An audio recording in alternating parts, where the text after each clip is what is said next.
presentation of Who Framed Roger Rabbit. Please note that this is a live performance and the cast has had no rehearsals together, so there may be occasional stumbles in the dialogue. Still, we're expecting to have lots of fun and hope you will too. And now, please enjoy Who Framed Roger Rabbit. A Maroon cartoon in color. Baby Herman and Roger Rabbit in Something's Cookin', directed by Raoul J. Raoul. A cartoon baby sits in a crib as two large legs walk into view. Mommy's going to the beauty parlor, darling, but I'm leaving you with your favorite friend, Roger. He's going to take very, very good care of you. Because if he doesn't, he's going back to the science lab. Breathe. Don't worry. Whatever you say. Yes, ma'am. Aye, sir. Okie dokie. Why, I'll take care of him like he was my own brother. Or my own sister. The mother leaves and shuts the door, which Roger promptly bangs his face into. Ow! Or my brother's sister. Or my second cousin who is twice removed. Or the ninth cousin who is 9 times removed from his place offside. Or like a 16th cousin. While Roger is starting to physically tie himself in knots, baby Herman squeezes through the bars of his crib, flies across the living room, and into the kitchen, where he skids to a stop in front of the refrigerator, which has a jar of cookies atop it.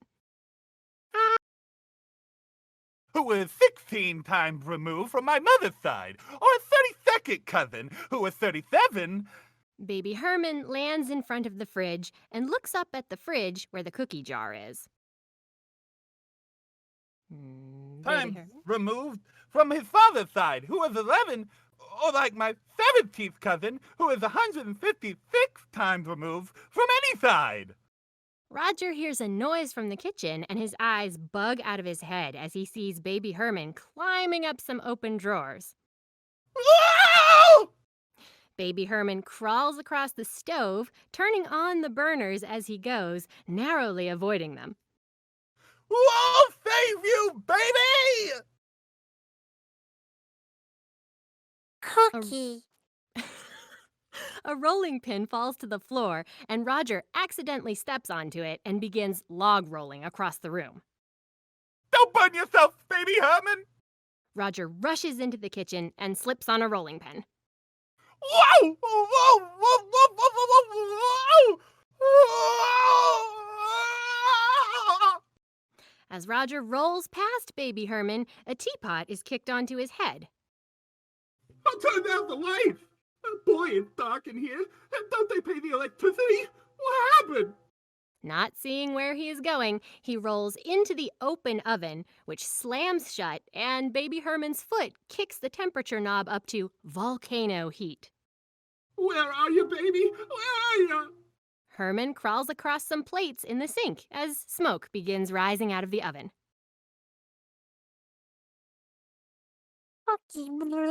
Cookie.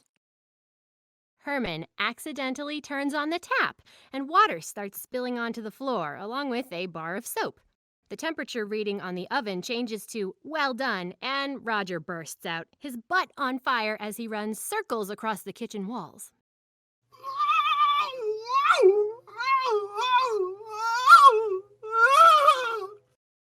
Roger slips on the bar of soap, which flies across the kitchen and hits Herman in the rear, propelling him up to a clock pendulum. Roger falls to the floor, slides across the kitchen, and ends up with his fingers in the electrical outlets. As he's zapped, his teapot-encased head slams against the wall repeatedly, causing a crack to form up the wall, dislodging a shelf stacked with pots and pans. They all clang down on his head, followed by a bottle of Acme brand Extra Hot chili sauce, which pours into the teapot's spout. Meanwhile, baby Herman swings on the clock pendulum toward the cookie jar. Roger's head bursts out of the teapot, and he flies across the room toward an ironing board that conveniently opens as he approaches it. The board goes into his mouth and then folds up into the wall again. Herman swings from the clock to a shelf, which swings down, sending Herman toward a plunger, which he bounces on to trampoline up to the cookie jar, while a jar of pickles falls on a board that catapults a box of knives through the air. The plunger flies through the air and lodges itself in an Acme brand toaster just as Roger bursts out of the fold-up ironing board. I'm here, babe! Oh! Roger dodges the knives, but then the toaster falls over and fires the plunger? I don't know what that means, which lands on his face. Oh, fires the plunger, because it's a toaster, I get it. As he struggles to get it off, he ends up flying across the kitchen and removes it in midair. His momentary relief is forgotten as he crashes into an Acme Suckalux vacuum, which then begins to pump him full of air until he looks like a balloon. Baby Herman grabs a cookie as Roger's mouth detaches from the Suckalux, and he flies around the kitchen as he deflates until he eventually hits the fridge, lodging his head underneath. As he struggles to get free, Baby Herman falls from the top of the fridge with his cookie, but lands safely on Roger's chest. When Roger lifts the fridge off his head and sees that Baby Herman is safe, he gently grabs the baby, only to realize that there's an unsupported refrigerator above his head. It promptly crashes back to Earth, and the fridge door opens to reveal a dazed Roger with birds flying around his head while the background music continues playing. Cut! Right, that's the shot. A non-cartoon man walks into the kitchen and throws a script on the ground as Baby Herman stands up with a scowl. Cut, cut, cut, cut, cut! And what the hell was wrong with that take? Oh, nothing with you, Baby Herman. You were great. You were perfect. You were better than perfect. It's Roger. He keeps blowing his lines. Roger? What's this? He grabs one of the birds out of the air around Roger's head. Tweeting bird? A tweeting bird. Roger, look at the script. Look what it says. It says rabbit takes clunk. Rabbit sees stars, not birds. Stars. Can we lose the playback, please? Cut the playback. The increasingly frantic background music stops.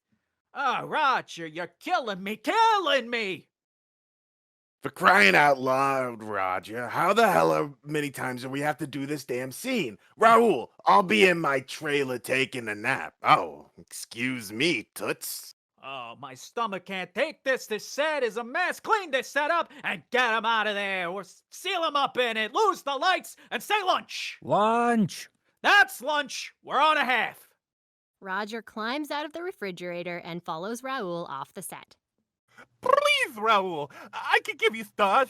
Just drop the refrigerator on my head one more time. Ah, Roger, I've dropped that on your head 23 times already. Well, I can take it, though. Don't worry about me. Oh, I'm not worried about you. I'm worried about the refrigerator. I can give you stars. Look. He grabs a pan off and smacks himself in the head. Colorful swirls and shapes fly off his head. Look. He tries again. Bells appear around him. Look. He hits himself repeatedly, creating clocks and more birds, but no stars. Please, Raoul. I can do it. I swear. Just give me another chance. Well, come on, Raoul. Standing, watching all of this, is a man in a brown hat and suit holding a bottle of bourbon. Tunes.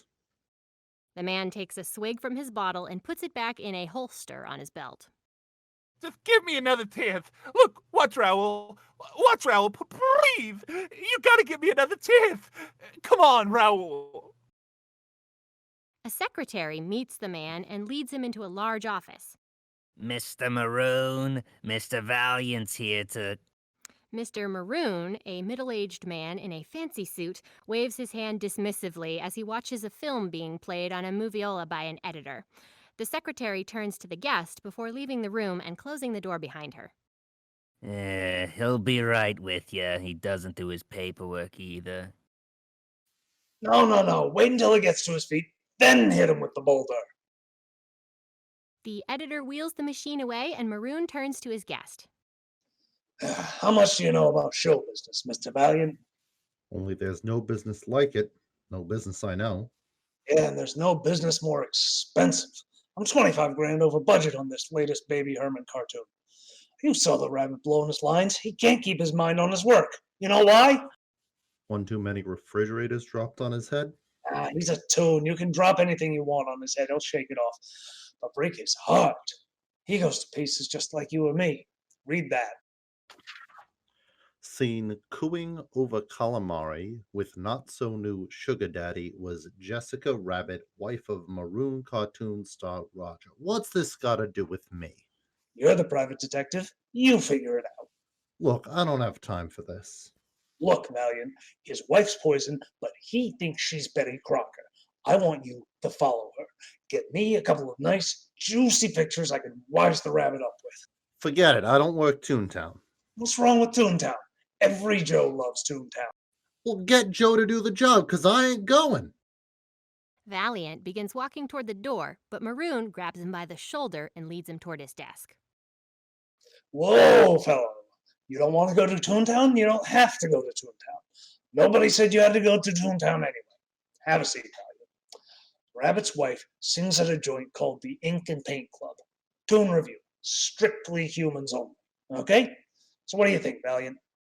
Valiant's attention is drawn toward a pair of fancy liquor bottles behind Maroon's desk.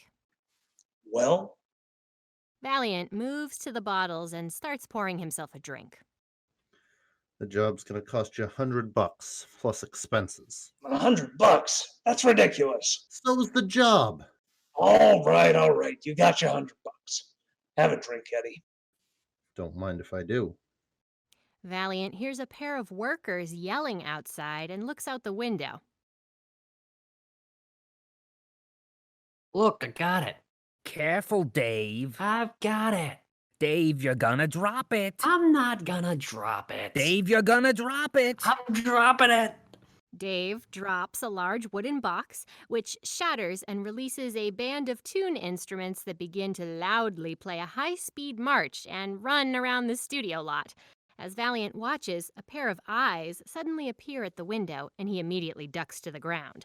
Ah! Kind of jumpy, aren't you, Valiant? It's just Dumbo.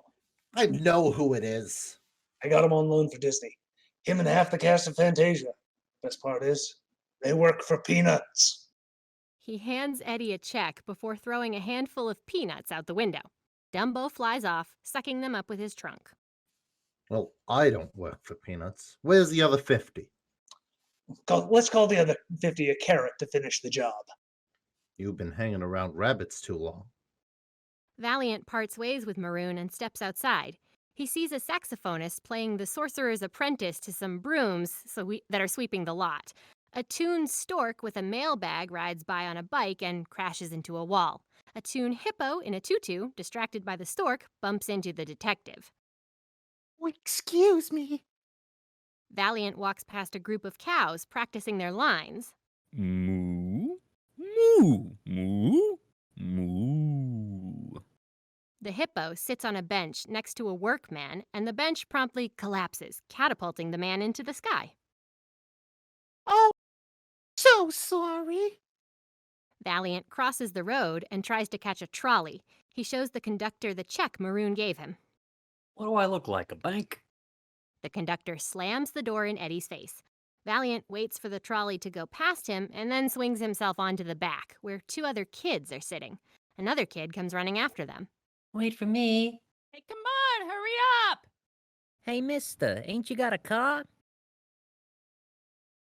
Who needs a car? In LA, we got the best public transportation system in the world. Valiant gets off the tram outside his office. Across the street is the trolley building, which says Pacific Electric, the world's finest public transportation system. A crew of workers is hoisting up a new sign beneath the text that says, "Now a cloverleaf industry." See you later. Thanks for the cigarettes. Hey, you bet! Anytime, don't ask why we have cigarettes at our age. I mean, it's the 40s. I was gonna ask. Eddie pockets the cigarettes as he walks to the door of his building and begins fixing the sign outside of it as a postman walks up. Hi, Harry. Hey, Eddie, how's it going? Okay, what you got for me? Usual bills. Valiant throws the bills into a trash can and crosses the street to the terminal station bar. He greets a man as he walks in. Hey, are you okay? The power in the bar surges as a trolley goes by outside. Eddie sees a man passed out on a table in the bar. What's with Earl? Another patron, apparently a mute, writes his answer on a pad of paper as a one-armed man in a military uniform walks up to them. Laid off? A new outfit bought the red car. Some big company called Cloverleaf. No kidding. They bought the red car? Yeah. Put the poor guy on 2 weeks' notice. Cutbacks, they said. The two men walk off, and Eddie picks up a filled shot glass from the bar. Now, here's to the pencil pushes. May they all get lead poisoning, huh? Before Valiant can put the glass to his lips, a woman's hand covers it. Tomorrow's Friday, Eddie. You know what happens here on Friday? Fish special? The bartender takes the drink away from him. No. My boss checks the books on Friday, and if I don't have that money I gave you back in the till, I'm gonna lose my job. Don't bust a button, Dolores. You've only got one left. He shows her the check with a big smile on his face. $50? Where's the rest? Well, it's only a snoop job away. You got that camera of yours? Mine's in the shop. Wouldn't be the pawn shop by any chance, would it? Oh, come on, Dolores. You need the other 50, I need the camera. Dolores gets a camera from behind the till and puts it in front of Valiant. Any film in there? Should be. I haven't had that role developed since our trip to Catalina. That show was a long time ago. Yeah, it was a long time ago. We have to do that again sometime. Yeah, sure, Eddie. She holds down a stack of plates as a tram drives past, shaking the building. Paper even good? Just check the scroll. RK Maroon? As in Maroon cartoons? A handyman walks up behind Valiant and places his toolbox on the bar. Maroon cartoons? So what's your client now, Mr. Detective to the Stars? Chilly Willy, a screwy squirrel? What do you want to drink?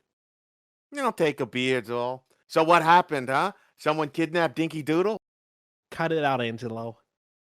Angelo chuckles as he cracks a hard-boiled egg on the side of the bar. Hey, wait a minute, I know. You're working for Little Bo Peep. She lost her sheep and now you're gonna help him find her, huh? Valiant abruptly kicks the stool from under Angelo, who falls on his jaw on the edge of the bar. Ouch. Get this. I don't work for tunes. Eddie stuffs the boiled egg into Angelo's mouth and stomps out of the bar. So what's his problem? Toon killed his brother. Dropped a piano on his head. Later that night, Valiant walks down a gloomy alleyway and knocks on a door. A peephole slides open, and a bloodshot Toon eye appears in the hole. Got the password? Walt sent me. The hatch slides closed, and a moment later, the door is opened by a hulking Toon gorilla in a tux. Nice monkey suit. Wise ass. Valiant walks down a corridor and into a fancy venue with small tables and a stage where Donald and Daffy Duck are playing dueling pianos. The waiters are Toon penguins from Mary Poppins, while an octopus bartender serves several customers at once. On stage, Daffy begins intentionally playing poorly. Hey, cut it out! Does anyone understand what this duck is saying? I've worked with a lot of wisecrackers, but you are despicable. Doggone stubborn little hog. This is the last time I work with someone with a speech impediment. Oh, yeah? Donald grabs Daffy, throws him into his piano, and slams it shut on him, leaving only his beak sticking out. I'll have you know, this means war. As Valiant stands around watching the performance, a bald man in a checkered suit squirts ink on Valiant's shirt with a pen. What, you think that's funny? Oh, it's a panic. You won't think it's funny when I stick that pen up your nose. Oh, now, calm down, son, will ya? Look, the stain's gone. It's disappearing ink. No hard feelings, I hope. Look, I know who you are. Marvin Acme, the guy that owns Toontown, the gag king. If it's an Acme, it's a gasser. Put her there, pal. Acme grabs Eddie's hand and shakes it. Eddie immediately shudders as a Ugh. buzzing sound is heard. The hand buzzer, still our biggest seller. An unamused Eddie sits down, and a penguin hands him a menu. Valiant returns it without looking at it. Scotch on the rocks. And I mean ice! On stage, Donald begins playing both pianos at once. This is hot stuff. Daffy, wearing boxing gloves, swings out from his piano, knocks Donald away, and takes over playing. Donald's piano slowly opens to reveal the white duck with devil horns on his head and a massive cannon beside him. He blows a hole in Daffy's piano lid, and both pianos collapse. Two hooks appear from either side of the stage and pull the ducks off the stage as the audience applauds. Oh, hey, those ducks are funny. they never get to finish the act. A penguin returns with Eddie's drink. Thanks. He goes to take a drink, but when he looks in the glass, he finds that there are stones in it. Tunes. Oh, cigars, cigarettes. Oh, Eddie Valiant. Betty? A black and white Betty Boop stands nearby, holding a tray of tobacco products. Oh, long time no see. What are you doing here? Oh, work's been kind of slow since cartoons went to color, but I still got it, Eddie. Boop, boop, a doop. Boop. Yeah, you still got it. The lights go down, and the crowd begins cheering. Acme quickly pulls out a cologne bottle and sprays himself. What's with them? Oh, Mr. Acme never misses a night when Jessica performs. Got a thing for rabbits, huh? The room goes quiet, and the silence is broken when a low female voice begins to sing. A voluptuous toon woman appears from behind the curtains. You had plenty of money, 1922. You let other women make a fool of you.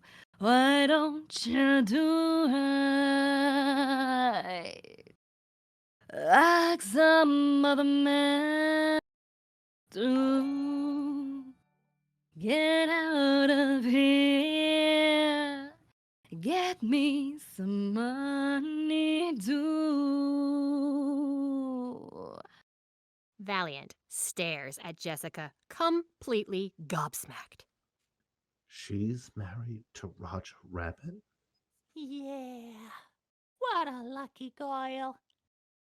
Now if you'd prepared 20 years ago, you wouldn't be wandering now from door to door. Why don't you do right like some other man do? Get out of here. Get me some money, do. Get out of here. Get me some money, do. Why don't you do right like some other man do?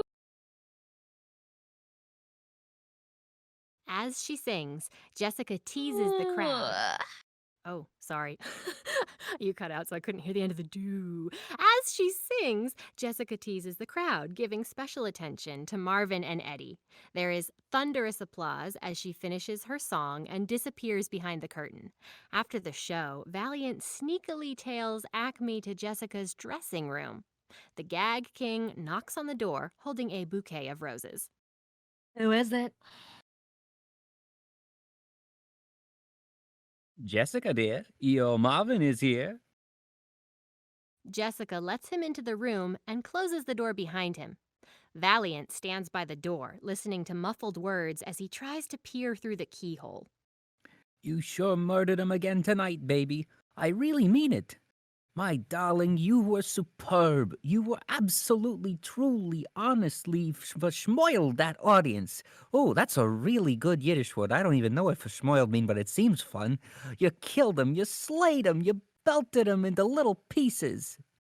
A large hand taps Valiant roughly on the shoulder. He turns and sees the gorilla bouncer. What do you think you're doing, chump? Who you calling a chump, chimp? The gorilla literally throws Valiant out of the venue. And don't let me catch your peeping face around here again. Got it? Booga booga. Valiant dusts himself off and is about to leave when he hears Jessica and Marvin talking through a nearby window. He peers through a gap in the curtains and pulls out his camera. Come, my dear Jessica. I'm over here. I've got everything you need right here on the bed. Oh, not tonight, Marvin. I have a headache. But Jessica, you promised. Oh, all right. But this time, take off that hand buzzer. Oh, fair enough. Patty cake? Patty cake. Patty cake? Patty cake. Oh!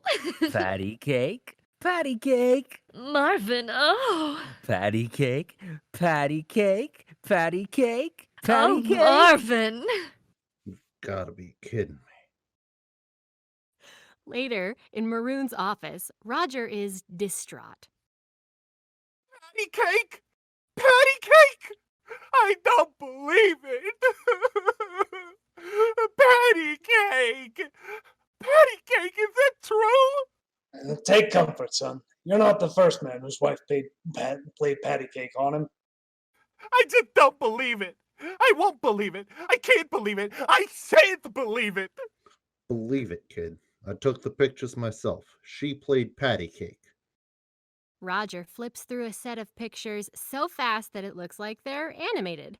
The photos are of Jessica and Marvin sitting on a bed, fully clothed, playing actual patty cake with their hands.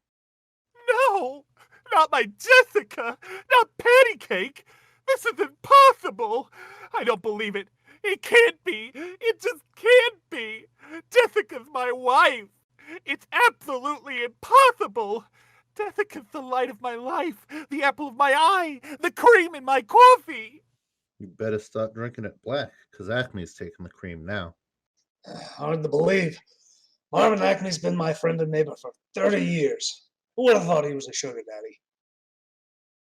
Somebody must have made her do it. Now drink this, son. It'll make you feel better. Maroon pours Roger a drink, which Roger gulps down.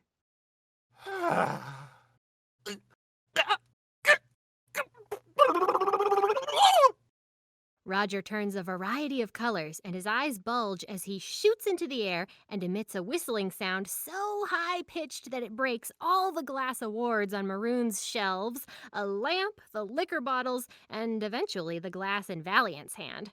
As the whistling dies down, Roger collapses back into the seat. Thanks. I needed that. He slumps over, face down on Maroon's desk. Son of a bitch. Look, Mr. Maroon, I think my work here is finished. How about that carrot you owe me, huh? Deal's a deal. He hands Valiant a check. Great. Thanks. Roger, I know this all seems pretty painful now, but you'll find someone new, won't he, Mr. Valiant? Yeah, sure. Good-looking guy like that? James will be breaking his door down. Roger suddenly sits up and grabs Eddie by his jacket. Dames? What dames? Jessica's the only one for me. You'll see. We'll rise above the pickling picadillo. We're going to be happy again. You got that? Happy. Capital H-A-P-P-I. He crashes through the window, leaving a rabbit-shaped hole in the glass and the blinds. Well, at least he took it well. Roger makes his way across the road and sits outside the Acme factory looking at photos in his wallet of him and Jessica. Oh, Jessica. Jessica. Please tell me it's not true. Please. Eddie returns to his office and opens a door that says Valiant and Valiant, Private Investigators. Once inside, he takes photos down from a line and goes through them. The first is of Jessica and Marvin. The next several are of him and Dolores around a beach. He smiles happily as he flicks through them, but his smile disappears when he sees one of him and another man on the beach playing ukuleles. His hands tremble as he puts the photos down and looks across his desk to another one covered in dust. On it is a nameplate that reads Theodore J. Valiant. On a nearby table is an open scrapbook with newspaper clippings open to a page with a headline that reads Valiant and Valiant crack nephew kidnapping. Donald's Huey, Louie, and Dewey returned. Next to the book is a framed photo of them in clown makeup standing in an LA Police Department photo, and another of them in clown outfits standing next to a man in front of a Ringling Brothers circus banner. The frame has a plaque that says, Eddie and Teddy on the road with Dad. Finally, there's a picture of the two of them and Dolores standing in front of the office. Glasses. In front of the office glasses? The frame says, 2 flatfoots and a floozy go into business. Soon it's morning and another man stands next to Valiant, who is asleep with his head on his desk and an empty bottle in his hand. The man takes the bottle and throws it into a bin, startling Valiant awake. Lieutenant Santino, where'd you come from? Gee whiz, Eddie. If you needed money so bad, why didn't you come to me? So I took a couple of dirty pictures, so kill me. I already have a stiff on my hands, thank you. Huh? Marvin Acme. The rabbit cacked him last night. What? They drive to the Acme factory. As Santino walks away, Valiant stands looking towards Toontown. Now what? It's just I haven't been this close to Toontown for a while. Yosemite Sam comes flying over the wall, his overalls ablaze, and bounces to a halt in front of the two men. My biscuits are burning! Fire in the hatch! Great horned toad that smarts! He sits in a puddle, and the fire sizzles out. Come on, Eddie. Let's get this over with. The two men walk into the Acme factory, and Santino waves Eddie past the guard. He's with me. In the middle of the factory floor is a chalk outline of a body. The corner of a massive safe is smashed into the ground where the outline of the head is. Just like a tune to drop a safe on a guy's head. Oh, sorry, Eddie. Better wait here, all right? Hey, Chisel, get a load of this. An officer holds up a floppy black disc out of a box that says Acme Portable Holes. You ever seen one of these? He throws it on a wall. The disc sticks, and the officer is able to put his hand through it. Hey, guys. Valiant turns to see a detective holding a mallet. From it springs a boxing glove on the end of a retractable arm. It narrowly misses Valiant, knocking down piles of boxes behind him. Hey, didn't you used to be Eddie Valiant? Or did you change your name to Jack Daniels? Eddie moves over to a man picking yellow paint from a rope attached to the safe. What's that? Paint from the rabbit's glove. Mr. Valiant. Valiant turns to see Jessica, and he runs his eyes over her body. She, however, slaps him hard across the face. I hope you're proud of yourself and those pictures you took. She storms out of the warehouse. Nearby, Acme's covered body is being rolled away on a gurney.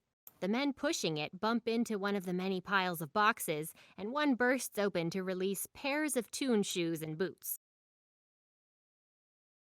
Oh, for crying out loud. Mate, hey, we need a little help over here. Come on, somebody help grab these loafers. In the ensuing confusion to get the shoes back into the box, the stretcher is bumped again and Acme's arm drops out from under the sheet. Something falls from his hand, and Valiant bends down to pick it up. As he grabs it, a walking stick jabs painfully into his hand. Ow! He looks up to see a man dressed all in black, in a black coat and hat and tinted glasses. Is this man removing evidence from the scene of the crime? No, Judge Doom. Valiant here was just picking it up for you, weren't you, Eddie? Hand it over. Sure. Valiant grasps Doom's hand, and there is a buzzing sound as Doom's body goes rigid. His number one seller. Doom takes the hand buzzer, and an artificial smile momentarily adorns his face. I see working for a tune has rubbed off on you. I wasn't working for a tune. I was working for RK Maroon. Yes, we talked to Mr. Maroon. He told us that the rabbit became quite agitated when you showed him the pictures. The rabbit said, one way or another, he and his wife were going to be happy. Is that true? Pal, do I look like a stenographer? Shut your yap, Eddie. The man's in charge. That's all right, Lieutenant. From the smell of him, I say it was the booze talking. No matter. The rabbit won't get far. My men will find him. The warehouse doors burst open, and careening through them comes a black van, which crashes into a pile of boxes before stopping. Weasels. Yes. I find they have a special gift for the work. The van doors open to reveal large toon weasels in mobster suits. All right, you mugs, fall out. Did you find the rabbit? Don't worry, Judge. We got informants all over the city. We'll find him. You won't have any idea where the rabbit might be, Mr. Valiant. Have you tried Walla Walla? Cucamonga. I hear Kokomo's very nice this time of year. I'm surprised you're not more cooperative, Mr. Valiant. A human has been murdered by a toon. Don't you appreciate the magnitude of that? Doom suddenly becomes aware of a squeaking noise below him. He looks down to see a lone red toon shoe nuzzling against his leg. Since I've had Toontown under my jurisdiction, my goal has been to rein in the insanity. And the only way to do that is to make toons respect the law. Doom puts on a large black rubber glove, picks up the toon, and carries it toward the van. Eddie whispers to Santino. How'd that gargoyle get to be a judge? Spread a bunch of simoleons around Toontown a couple years back. Bought the election. Huh. What's that? Inside the van is a barrel. Doom throws off the lid to reveal steaming green and yellow liquid. Remember how we always thought there wasn't a way to kill a toon? Yeah. Well, Doom found a way. Turpentine, acetone, benzene. He calls it the dip. Doom begins to lower the toon into the dip. I'll catch the rabbit, Mr. Valiant, and I'll try him, convict him, and execute him. Doom slowly lowers the toon shoe into the barrel. As soon as it touches the liquid, it makes a loud hissing sound and begins dissolving. Santino has to look away. Jesus. That's one dead shoe, eh, boss? All that's left of the shoe is thick red ink on Doom's glove. They're not kids' gloves, Valiant, but this is how we handle things in Toontown. I'd think you, of all people, would appreciate that. Valiant returns to his office building. He sees a woman waiting outside his door, bending over a pram. Valiant waits at a distance, enjoying the view, until the woman pulls out a lighter and puts it in the pram. Hey, wait a minute, hey!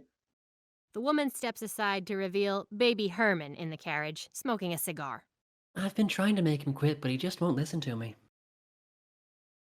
What do you know, you dumb broad? You got the IQ of a rattle. You Valiant? Yeah. I want to talk to you about the Acme murder. Hey, psst, door. Why don't you go downstairs and get me a racing form? He smacks the woman on the behind. Okay, I'm going. Ladies' man, huh? My problem is I got a 50-year-old lust and a 3-year-old dinky. Yeah, must be tough. Look, Valiant, the rabbit didn't kill Acme. He's not a murderer. I should know. He's like a dear friend of mine. I'll tell you, Valiant, the whole thing stinks like yesterday's diapers. Look at these. He hands Valiant a newspaper. The paper says Acme left no will. That's a load of succotash. Every toon knows Acme had a will. He promised to leave Toontown to us Toons. That is the reason he got bumped off. Has anybody ever seen this will? No, but he gave us a solemn oath. If you believe that Joker could do anything solemn, the gag's on you, pal. Hey, I just figured since you were the one who got my pal into trouble, you might want to help him out. I can pay you. Save your money for a pair of elevator shoes. Valiant turns the pram around and rolls it down the hill. Hey, no, Valiant, don't! The cot collides with his sitter, and Herman drops his cigar over the side of the pram. Oh, my stogie! Wah! Wah! Wah! Wah! Wah! Valiant smiles to himself and enters his office. Once inside, he sits down and places the newspaper on his desk. The headline reads, "Toon kills man. Marvin Acme murdered at the hands of jealous rabbit. Gag King leaves no will. Snoop Valiant fans flames of jealousy." The paper includes one of Valiant's photos of Marvin and Jessica playing patty cake. Eddie pours himself a drink. Ain't my fault the rabbit got himself in trouble. He tosses the drink back and places the empty glass down on the paper. All I did was take a couple of lousy pictures. As Valiant takes off his overalls, he bends over the newspaper and notices something being magnified by the bottom of his drink glass. He removes it and pulls out a proper magnifying glass to inspect something sticking out of Acme's pocket. It's a piece of paper with the words "Last Will and Testament" written on it. Baby was right. The hell with it. Valiant crosses over the office to a filing cabinet, which he pulls open to reveal a fold-up bed. He gets in, rolls over, and comes face to face with Roger. Ah! They both leap out of bed. How the hell did you get in here? Through the mail slot. I thought it would be best if I waited inside, seeing how I'm wanted for murder. No kidding. Just talking to you could get me a rap for aiding and abetting. Wait a minute. Anybody know you're here? Nobody, not a soul, except, Who? well, you see, I didn't know where your office was, so I asked the newsboy. He didn't know, so I asked the fireman. The greengrocer, the butcher, the baker, they didn't know, but the liquor store guy, he knew. In other words, the whole damn town knows. He grabs Roger and tries to throw him out the door. Come on, get out of here. Get out. Get out of the door, will ya? Get out. Hey, Eddie, take it easy, will you? Please, Eddie, don't throw me out. You're making a big mistake. I didn't kill anybody, I swear. This whole thing's a setup, a scam, a frame job. Ow! Eddie, I could never hurt anybody. Valiant pulls Roger, stretching his body as he attempts to get him off the doorframe. My whole purpose in life is to make people laugh. Roger's grip on the doorframe finally breaks, and the two of them fly backwards across the office. Valiant lands in a heap on the floor, and Roger lands on the bed. Okay, sure, I admit it. I got a little steamed when you showed me those pictures of Jessica. So I ran down to the ink and paint club, but she wasn't in her dressing room, so I wrote her a love letter. Wait a minute. You're telling me that in a fit of jealousy, you wrote your wife a love letter? That's right. I knew she was the innocent victim of circumstance. I suppose you used the old lipstick on the mirror routine, huh? Lipstick? Yes. Mirror? No. I found a nice, clean piece of paper. He holds it up and begins to read. Dear Jessica, how do I love thee? Let me count the ways. 1 1,000, 2 1,000, 3 1,000, 4 1,000. Why didn't you just leave the letter there? Obviously, a poem of this power and sensitivity must be read in person. So I went home to wait for her, but the weasels were there waiting for me. So I ran. So why come to me? I'm the guy that took the pictures of your wife. Roger looks through the scrapbook of his past cases. Yeah, and you're also the guy that helped all these tunes. Everybody knows when a tune's in trouble, there's only one place to go. Valiant and Valiant. Not anymore. Eddie sees Roger about to sit in the dusty chair opposite his. Get out of that chair! That's my brother's chair. Yeah, where is your brother anyway? He looks at the photo of the Valiant brothers on Teddy's desk. He looks like a sensitive and sober fellow. That's it. I'm calling the cops. Go ahead, call the cops. I come here for help, and what do? You turn me in. No, don't feel guilty about me. So long, and thanks for nothing. Roger walks through a door and slams it behind him, sending a pile of papers on a nearby set of drawers crashing down. That's the closet! Stupid. Valiant opens the closet, but only sees his coats on their hangers. Suddenly, Roger appears from inside one of the jackets. Eddie Valiant, you're under arrest. He puts a handcuff on Valiant. Get out! He throws Roger out and realizes the other cuff is on Roger. Idiot! I got no keys for these cuffs.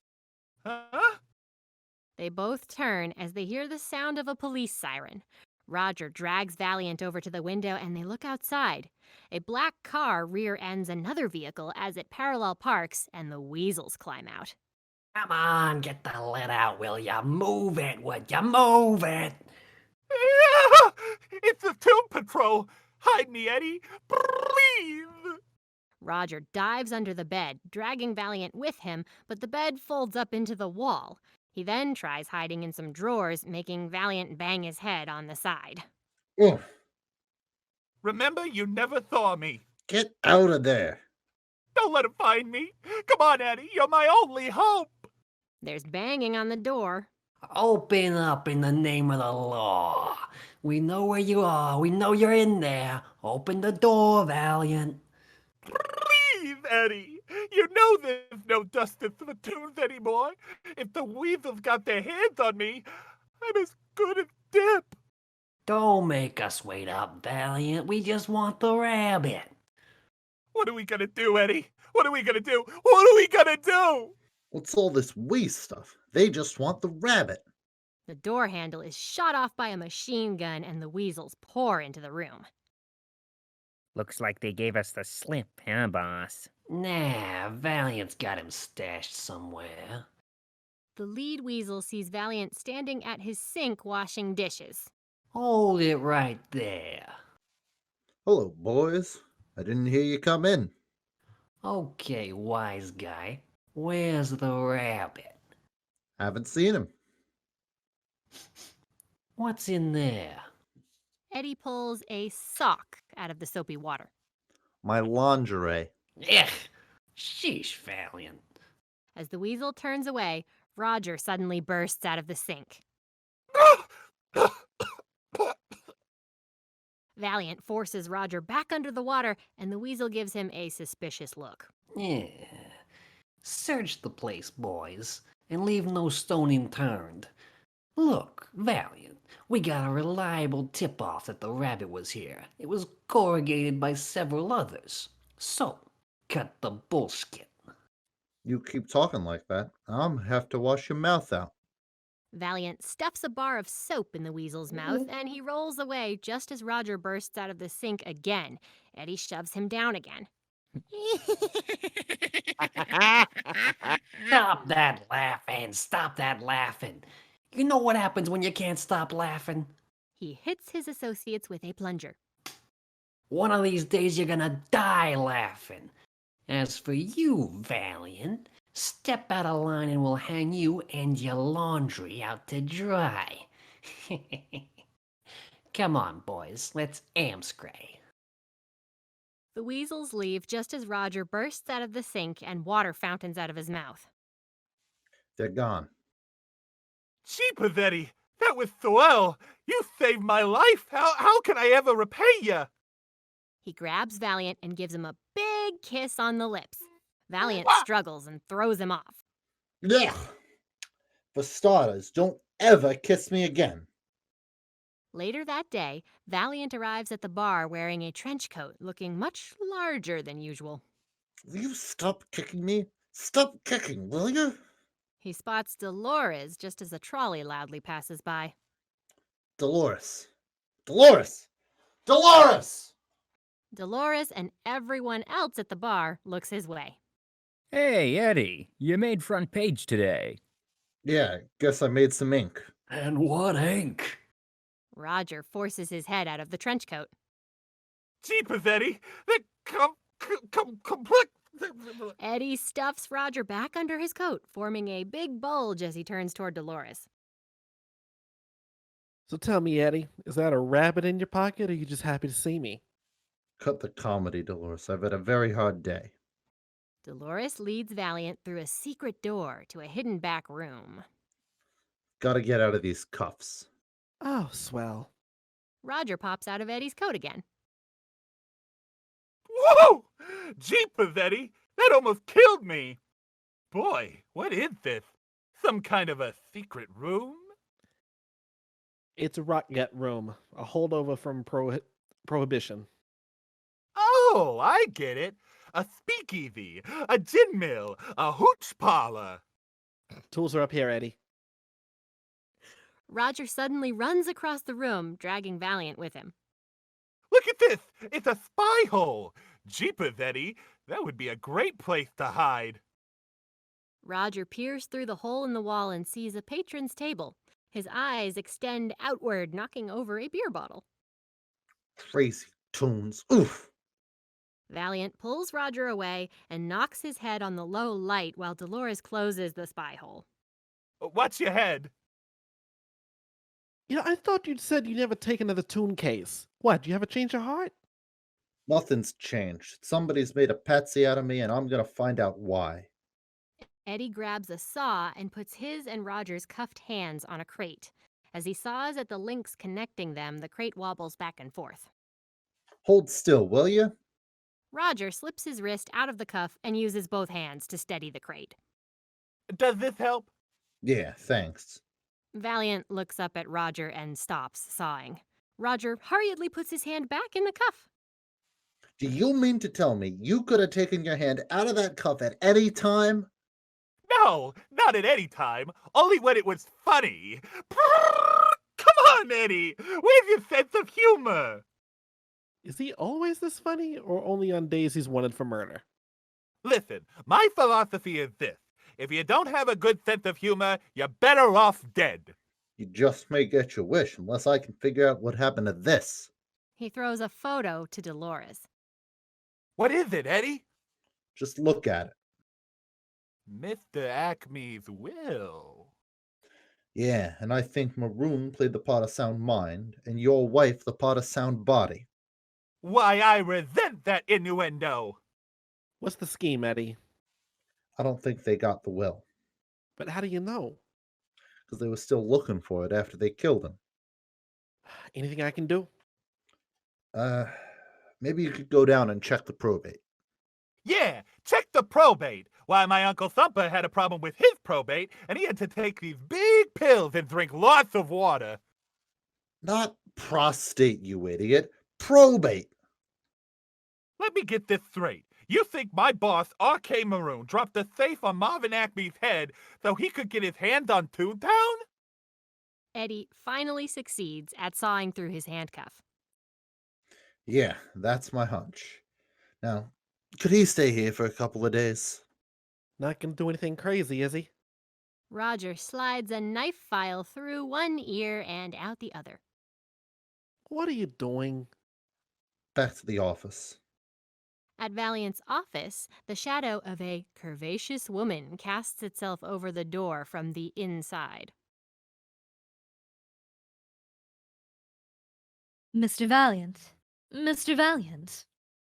There is the sound of a flushing toilet, and a shirtless Eddie walks out of the bathroom, holding his pants up with one hand.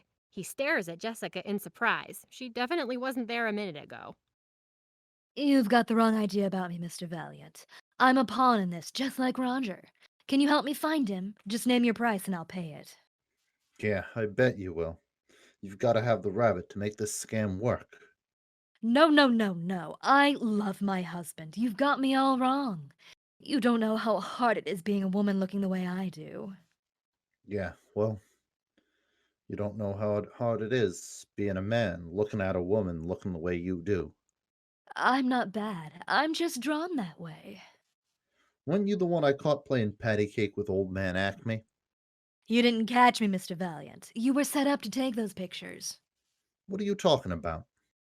Maroon wanted to blackmail Acme. I didn't want to have anything to do with it, but he said if I didn't pose for those patty cake pictures, Roger would never work in this town again.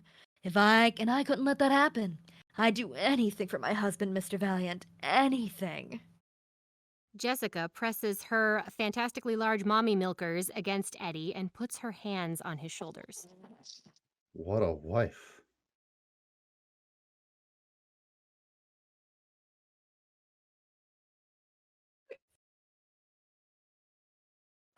I'm desperate, Mr. Valiant. Can't you see how much I need you? Valiant moves Jessica's hands away and, in doing so, stops holding up his trousers just as Dolores walks in.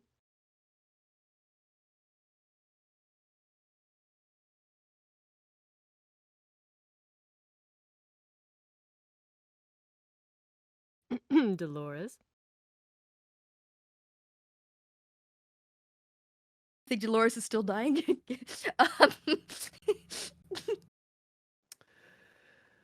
um, Dabbling in watercolors, Eddie?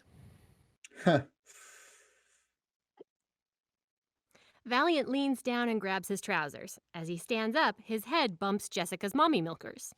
Oh, sorry. Goodbye, Eddie. My offer stands firm. Think about it. As Jessica leaves, she blows a kiss at Valiant, which flutters across the room and smacks onto his cheek. Dolores peels it off him. Well, you want to tell me what she was doing here with arms around you? Probably looking for a good place to stick a knife. Come on, Eddie. I caught you with your pants down. She storms out. Yeah, well, I didn't. Dolores, come on. Valiant rushes out after her. Come on, Dolores. You don't believe a painted hussy like that could turn my head. She's just trying to get her hands on the rabbit. That's not all she's trying to get her hands on. Now look, Dolores, listen to me. I want you to go out. I want you to buy yourself a new swimsuit because you and me are going to Catalina. I'm on the verge of wrapping this case up. No, you're not, Eddie. That's why I came to tell you. I stopped by probate. Maroon's not after Toontown like you thought. It's Cloverleaf that wants to get their hands on Toontown. They put in the highest bid. And unless Mr. Acme's will shows up by midnight tonight, Cloverleaf is going to own Toontown. What? At midnight tonight? That's right. First they buy the red car, then they want to get their hands on Toontown. I don't get it. Shh. They hear Roger's voice coming from the rail station bar. Roger! As Valiant and Dolores rush off, a manhole in the road lifts up to reveal the weasels. The rabbit. Get the judge. We will now take a brief intermission and be back with you in about 10 minutes. Everybody, welcome back to Who Framed Roger Rabbit. Inside the bar, Roger is singing and dancing on the bar. Woohoo! Nice third. Who's your tailor, Quasimodo? Woohoo! My buddy's Eddie V, a sourpuss you'll see, but when I'm done he'll need no gun 'cause the Joker he will be. CDEFGHII, love to race some cane. Believe me, it's so strain. It feels so great to smash a plate and look, there is no pain. He grabs a plate from a stack and shatters it on his head. The record player nearby repeats itself, and so does Roger, breaking a new plate every time. No pain, no pain, no pain, no pain, no pain. No pain. Valiant knocks the needle off the record, grabs Roger, and throws him into the rotgut room. Roger lands headfirst in a bucket, which he struggles to remove. Ah! Hey, who turned out the light? I can't see a thing. What's going on? You crazy rabbit. I've been out there risking my neck for you, and what are you doing? Singing and dancing. Roger finally gets the bucket off. But I'm a toon. Toons are supposed to make people laugh. Sit down. You don't understand. Those people needed to laugh.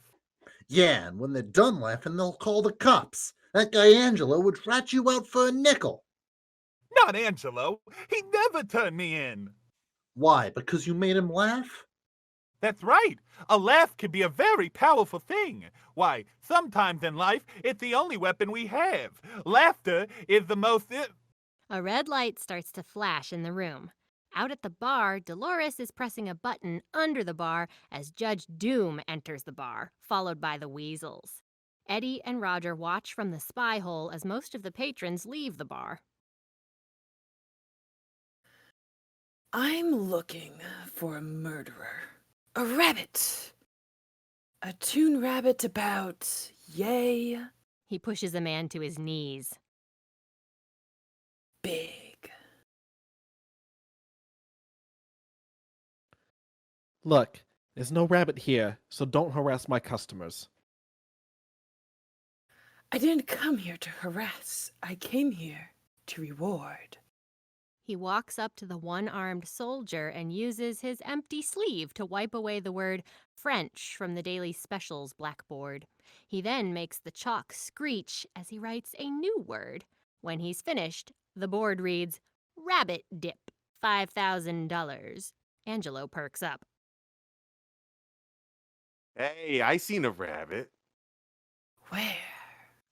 See? Roger gulps in horror and disbelief. Where? He's right here in the bar. Angelo puts an arm around an empty chair on the stool next to his. Oh, sorry, around the empty air on the stool next to his. Oh, Harvey. I told you so.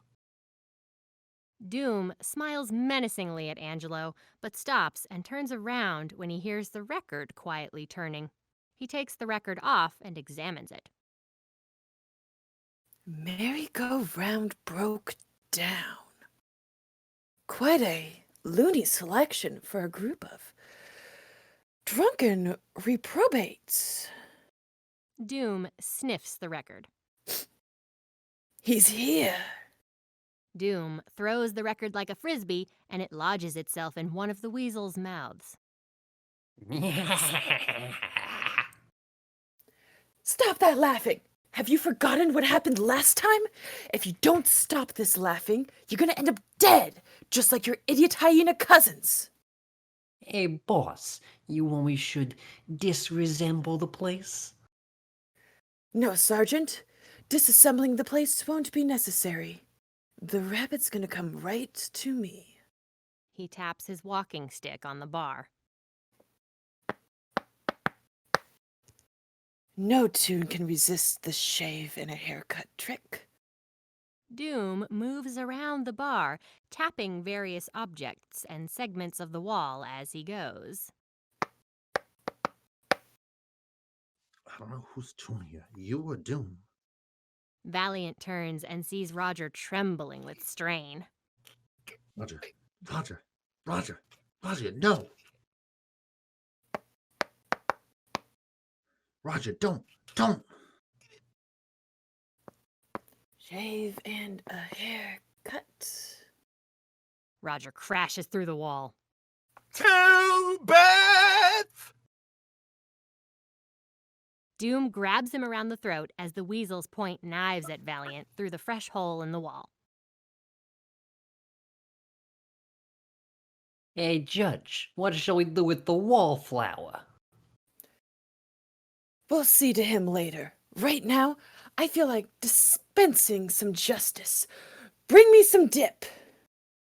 Doom opens a fresh barrel of steaming dip next to the bar. Yeah! Does the condemned have anything to say before his sentence is carried out? Why, yeah. Doom tightens his grip on Roger's throat and moves him toward the dip. Dolores, a bourbon, and make it a double. Find time for a drink, Eddie. Maybe you'd like a bowl of pretzels to go with it? Just pour the drink, Dolores. She does, while Roger uses his ears to prevent Doom from pushing him into the dip. Hey, Judge, thought our dying rabbit deserve a last request? Yeah, nose plugs would be nice. I think you want a drink. How about it, Judge? Well, why not? I don't mind prolonging the execution. Happy trails. No thanks, Eddie. I'm trying to cut down. Drink the drink. But I don't want the drink. He doesn't want the drink. He does. I don't. You do. I don't. You do. I don't. You do. I don't. You don't. I do. You don't. I do. You don't. Listen, when I say I do, it means I do. Roger grabs the glass from Eddie and gulps it down. Roger leaps into the air and emits the same ear-piercing whistling sound as in Maroon's office, breaking all the bottles and glasses in the bar. While Doom is distracted, Valiant fights the weasels, knocking them out one by one. As the drink's effect on Roger wears out, he nearly falls in the dip, but Valiant catches him. Gotcha, kid. He knocks over the barrel of dip and runs out of the bar with Roger. Come on, Eddie. Let's get out of here. Move it, Pops. Yikes! Yeah, that was quick thinking, Eddie. Nothing like using the old spine flour, the wise noodle, the smut pudding. Roger, let's use this. He grabs Roger and throws him in the weasel's van. Yeah! Let's get out of here. What are you waiting for? There's no damn key. A voice yells out from the back of the van. You weasels, let me out of here, will ya? Come on, I gotta make a living here. Opening the hatch and looking back. That doesn't sound like my line at all. Might have been mine. Eddie! Oh, okay, go ahead. I don't know. Roger opens the hatch and looks back.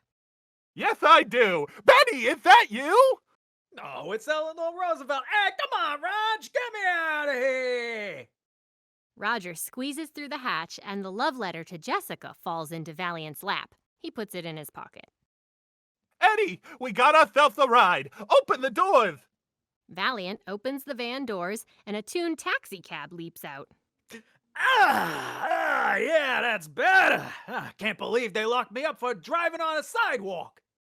Come on, Eddie, get in. It was just a couple of miles, huh? Eddie climbs in. I'll drive. But I want to drive. Oh, no, I'll drive. I'm the cab. Hey, out of my way, pencil neck. So how about this weather, huh? It never rains. Benny drives off as the weasels rush out of the bar. They sprung the cab. Let's go. They quickly climb into their van and chase after the cab.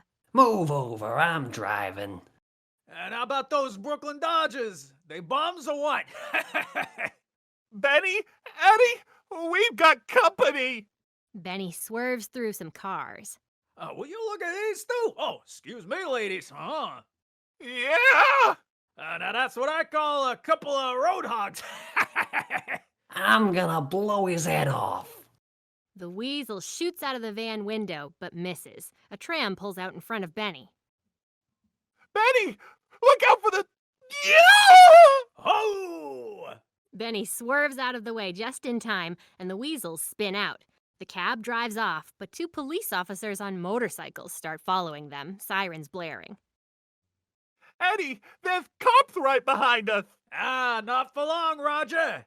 He reverses down an alleyway.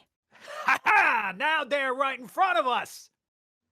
Eddie, we're going backwards. Turn us around. Give me the wheel. Give me the wheel. He spins Benny around.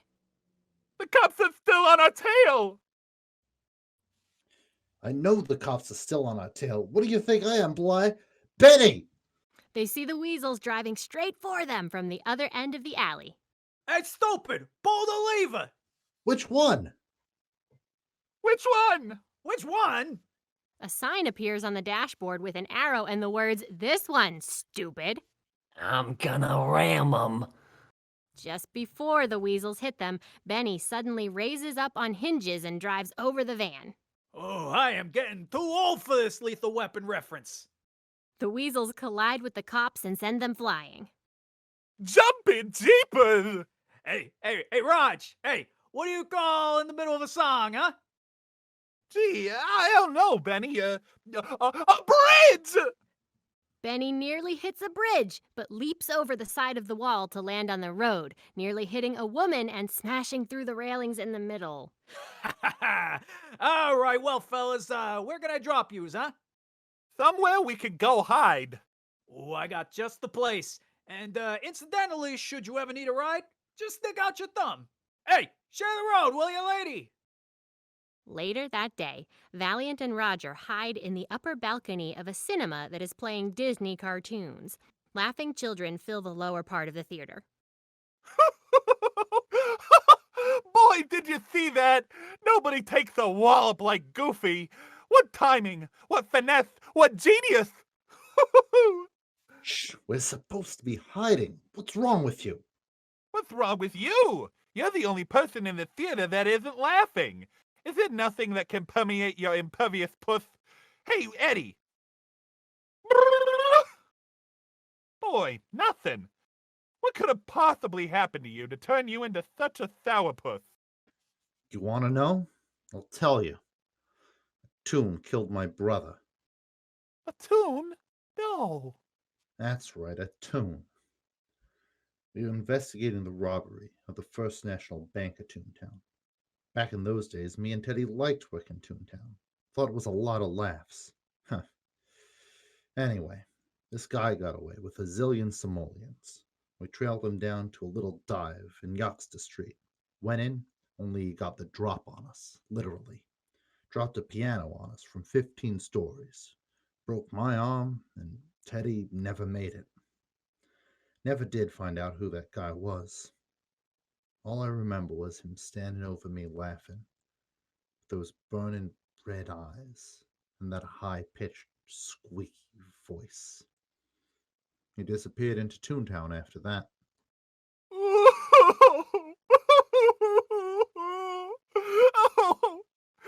Oh, no wonder you hate me. Oh, if the tune killed my brother, I'd hate me too. Come on, don't cry. I don't hate you. Yes, you do. No, I don't. You do hate me. Otherwise, you wouldn't have yanked my ears all those times. Come on. I'm sorry I yanked your ears. All the times you yanked my ears? All the times I yanked your ears. Apology accepted. Put it there, pal. Oh, I feel better. Oh, boy. I hope it's another cartoon. Oh, jeepers. Another stupid newsreel. I hate the news. Dolores enters the theater and sits beside Valiant. You got all my stuff? Yes, it's packed up in the car outside. Would have been here after you called, but I had to shake the weasels. Yeah. I'm sorry about the trouble in the bar. Hell, stuffing olives for a living wasn't for me anyway. Dolores, you ought to find yourself a good man. But I already have a good man. They are about to kiss when they see Roger watching them intently with hearts in his eyes. Please, don't mind me.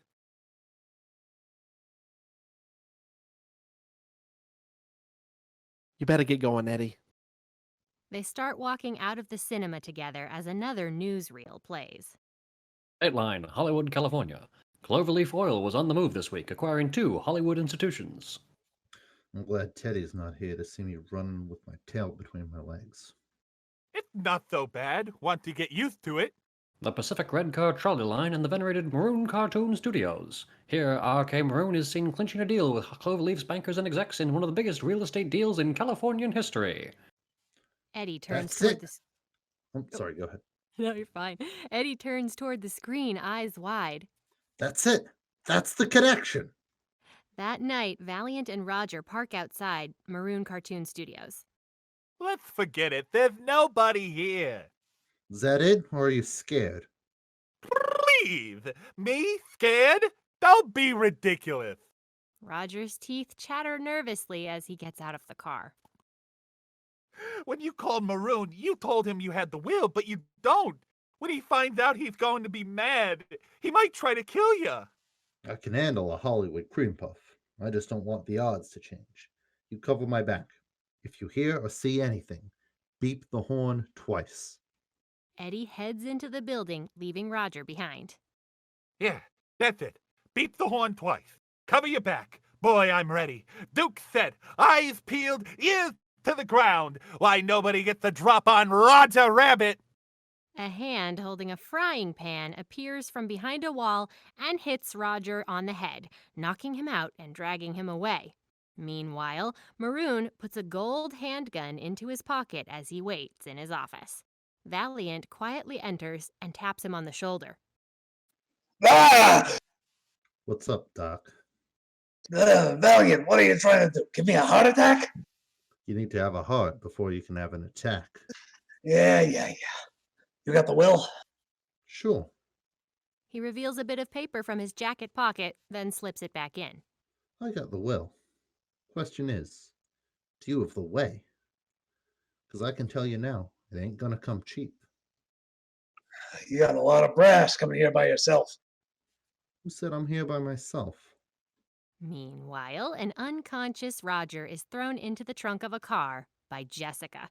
She puts the large frying pan in her small handbag. Upstairs, Maroon pulls out his gun as Eddie pours himself a drink. Let me see that will. I told you I got it. I want to see it now. He smacks the drink out of Valiant's hand and grabs the paper from his jacket. How do I love thee? Let me count the ways. This supposed to be a joke? He stuffs it back in Valiant's belt. No, this is. Eddie grabs a seltzer bottle from the drink tray and sprays it in Maroon's face, then punches him, knocking him to the ground and grabbing his gun. Get up. What are you going to do to me, Valiant? I'm gonna listen to you spin the cloverleaf scenario. The story of greed, sex, and murder. And the parts I don't like, I'm gonna edit out. You've got it all wrong. I'm a cartoon maker, not a murderer. Everybody's gotta have a hobby. Eddie feeds Maroon's tie into the editing machine and turns it on, pulling Maroon's face closer. Stop it! The truth is, I had a chance to sell my studio, but Cloverleaf wouldn't buy my property unless Acme sold them his. The stubborn bastard wouldn't sell, so I was going to blackmail Acme with the pictures of him and the rabbit's wife. Blackmail, that's all. I've been around Toons all my life. I didn't want to see them destroyed. Toons destroyed? Why? If I tell you, I'm a dead man. You're a dead man if you don't tell me. Unless Acme's will shows by midnight tonight, Toonstown's gonna be land for the free. At that moment, Valiant sees a long-barreled gun reflected on the glass of a picture frame. It fires and Maroon cries out. Valiant dives for cover behind a sofa as bullets slam into it. When the gunfire stops, Valiant looks across the room to see R.K. Maroon slumped against the editing machine, dead. He looks out the window and sees Jessica running down an alley. As he leaves the building, she drives a car past him. Roger! He runs to his car and chases after her. His headlights light up a sign for Toontown. Valiant continues to follow, but as the car disappears into the tunnel leading to Toontown, Valiant stops, unwilling to follow. As he stares at the tunnel, he is filled with a new resolve. He throws his gun onto the passenger seat next to him and pulls out a wooden case. Inside it is a Toon gun and a plaque that says, "Thanks for getting me out of the house-go, Yosemite Sam." The Who's-go, whatever that is. Valiant pulls the revolver out and admires it. He then lifts up a flap to reveal 6 Toon bullets, waking them up from their slumber. What in the Sam Hill? Eddie Valiant. Well, you're a sight for sore eyes. I ain't seen you in now to 5 years. Where you been? Drunk. Feeling frisky tonight, fellas? Yeah. Yeah. Let's go. Yahoo! The bullets load themselves into the gun and close the chamber. Valiant pulls out a bottle and goes to take a drink, but pours it away instead before throwing the bottle into the air and shooting at it. The bullet that flies out halts next to the bottle, pulls out an axe several times its size, and swings it at the bottle. Eddie then drives down the tunnel into Toontown. At the end of the tunnel are a pair of red curtains which lift to reveal Toontown. Here it is daytime, and Valiant squints against the sudden bright light. Around him is countryside and thousands of singing tunes. Singing. Smile, darn, yes, smile. You know this whole world is a great world after all. Smile, darn, yes, smile. And right away watch Lady Luck pay you a call. Things are never black as they are painted. Time for you and Joy to get acquainted. Make life worthwhile. Come on and smile, darn ya, smile. That's your cue, narrator. As Valiant drives along, three tune hummingbirds fly around him in the car. Thank you. Hi, Eddie. Hi, Eddie. They fly out and wave outside the rearview window. Bye, Eddie. Bye, Eddie. As Valiant turns to look at the bird, he crashes into another car. He gets out and is surrounded by complete chaos. Toon cars, buildings, pedestrians, animals, and other toon creatures gleefully going about their days. He looks inside the other car and sees nobody inside it. As he goes to pull his head out, he bangs his head on the inside roof, and a flock of toon birds hatch out above his head. He shoos them away. Get out of here. He spots Jessica's silhouette in the window on the top floor of a tall skyscraper and heads inside. He calls for the elevator, which slams to the ground with unsettling speed, but opens up to reveal Droopy the dog in a lift operator uniform. Going up, sir. Valiant steps into the lift and falls down 2 feet to the floor of the lift. Yeah. Mind your step, sir. Hold on, sir. The lift shoots up with so much velocity that Valiant is squashed into the floor and then stops so abruptly that he hits the roof. Yeah. Your floor, sir. Have a good day, sir. Eddie falls out of the elevator and goes to a room at the end of the hall. He looks through the keyhole and sees Jessica's silhouette holding up some lingerie. Gotcha. Valiant opens the door and... Oh, man! He enters the room, and the room's occupant turns toward him. It's not Jessica. It's a toon woman with unkempt hair, an abnormally large nose and nostrils, and an incomplete set of teeth. The woman runs at Valiant, lips puckered, but Valiant slams the door on her, and her lips impale the door. You, lover boy, it's Lena Hyena. Valiant hides in a restroom that has an out-of-order sign on the knob. When he closes the door behind himself, he feels a draft, then looks down and realizes there's no floor. Ah! Oh no! Ah! It is only now that Valiant starts falling. A few stories down, he's able to grab a pole that Tweety Bird is nesting on. Tweety walks over to the single hand gripping the pole. Oh, look! Piggies! Hi, Tweety. Tweety begins grabbing one finger at a time and lifting it up. This little piggy went to market. This little piggy stayed at home. No. This little piggy had roast beef, and this little piggy had... Tweety lifts Eddie's last finger, and he resumes his fall. Oh! Uh-oh, went out of piggies. As Valiant falls, Bugs Bunny and Mickey Mouse appear next to him with parachutes strapped to their backs. Yeah. What's up, Doc? Jumping without a parachute. Kinda dangerous, ain't it? Yeah. Yeah, it could get you killed. You guys got a spare? Well, I think Bugs does. Yeah? Yeah, but I don't think you want it. I do. Give it to me. Ha, gee. Well, I bet you better give it to him, Bugs. Okay, Doc, whatever you say. Here's the spare. Thank you. Bugs hands Eddie a bag labeled Spare before he and Mickey deploy their parachutes. Valiant tugs the release cord on the bag, and an Acme brand tire inflates. Oh, no. Ah! Oh, poor fella. Yeah, ain't I a stinker? Valiant falls until he is about to hit the sidewalk, but Lena Hyena catches him. My man! She kisses him on the cheek, and he forces himself away with enough force to send him skidding into the middle of the road. Come to Lena! Valiant peels the painted line in the middle of the road off the pavement, tears it, then drags the end so it leads to a nearby wall. Lena follows the line accordingly and knocks herself out when she collides with the bricks. Tunes. Gets him every time. Valiant hears footsteps in a nearby alleyway and walks down it. As he goes, he casts a large shadow. Achoo! His shadow turns toward him. Gesundheit. Thank you.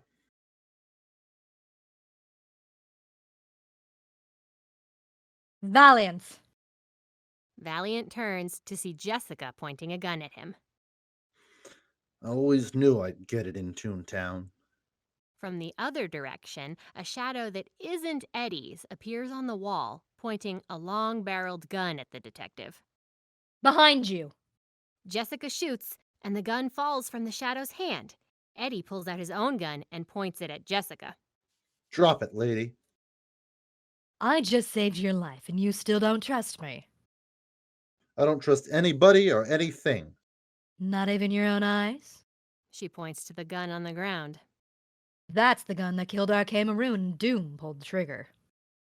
Doom? I followed him to the studio, but I was too late to stop him. Eddie turns and sees Doom running away. That's right! You'll never stop me! You're dead! You're all dead! Doom! Valiant shoots 3 times, but before the bullets reach Doom, he turns down a side alley. The bullets halt themselves in midair. Which way'd he go? Well, I don't know. He went that way. The bullet points in the wrong direction. Well, let's go. Dum-dums. Come on. Yeah. Eddie tosses his empty revolver away for some reason and follows Jessica to her car, which is wrecked. When they get there, the trunk is open and empty. Oh no, where's Roger? Roger, he chickened out at me back in the studio. No, he didn't. I hit him on the head with a frying pan and put him in the trunk so he wouldn't get hurt. That makes perfect sense. We're obviously not going anywhere in my car. Let's take yours. They look over to where Eddie's car was, but it's gone. Tire marks leading away from where it was swerve all over the road, past a burst fire hydrant, some bent lamp posts, and just general destruction. I got a feeling someone already did. Well, from the looks of it, I'd say it was Roger. My honey bunny was never very good behind the wheel. Better lover than a driver, huh? You'd better believe it, Buster. They hear a siren approaching. Uh-oh, it's the weasels. This way, we'll take Gingerbread Lane. No, wait, no. Gingerbread Lane's this way. He sticks out his thumb, pointing the other direction, and Benny immediately pulls up. Hey, so Valiant, you call a cab or what? Benny regards Jessica and opens his own door. Oh, hubba. Allow me, madam. Eddie and Jessica climb in, and Benny speeds off through the tunnel out of Toontown. So how long have you known it was Doom? Before poor Marvin Acme was killed, he confided in me that Doom wanted to get his hands on Toontown, and he wouldn't stop at anything. So he gave you the will for safekeeping? Well, that's what he told me, except when I opened the envelope, there was only a blank piece of paper inside. A joker till the end. So, we're through already. My meter's running. I have to find my darling husband. I'm so worried about him. Seriously? What do you see in that guy? He makes me laugh. As they exit the tunnel, they see Doom pour a barrel of dip onto the road. Benny isn't able to slow down in time and spins as he skids through it, his tires melting. No! Ah! Mamma mia! I've been dipped!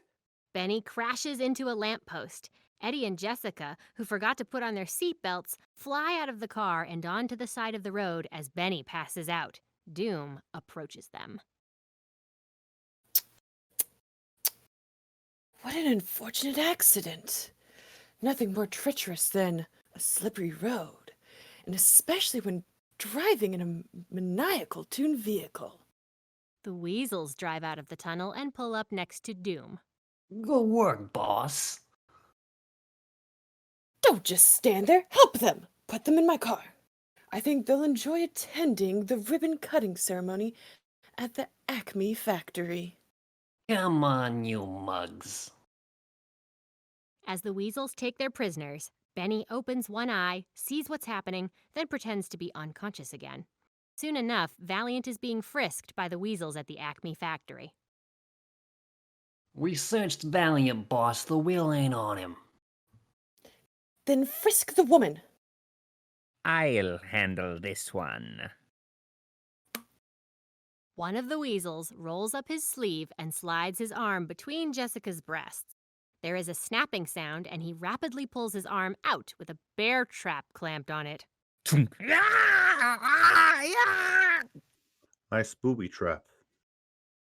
Doom whacks the weasel with his cane, sending it flying into a pile of boxes that spill glass eyes all over the floor. Do they have the will or not? Nah, just their stupid love letter. No matter. I doubt if that will is going to show up in the next 15 minutes anyway. What happens in the next 15 minutes? Toontown will be legally mine. Lock, stock, and barrel. Back at the Toontown tunnel, Roger emerges in Valiant's car, which is falling apart. He skids to a stop next to Benny. Hey, is that you? No, it's Shirley freaking Temple. The cab stands up on his rear wheels and limps across the road. Ah! Ooh! Hey! Jumping jeepers! What happened? Ooh! Doom grabbed your wife and Valiant and took him to the Acme factory. The Acme factory? Well, I know where that is. Get in! Move over, Raj. You've done enough driving for one night. At the Acme factory, two of the weasels finish breaking a hole in the wall. Rays of light shine through and faint music can be heard. The Toontown's right on the other side of the wall, boss. You see, Mr. Valiant, the successful conclusion of this case draws a curtain for my career as a jurist in Toontown. I'm retiring to take a new role in the private sector. That wouldn't be Cloverleaf Industries by any chance. You're looking at the sole stockholder. Roger and Benny pull up outside the factory.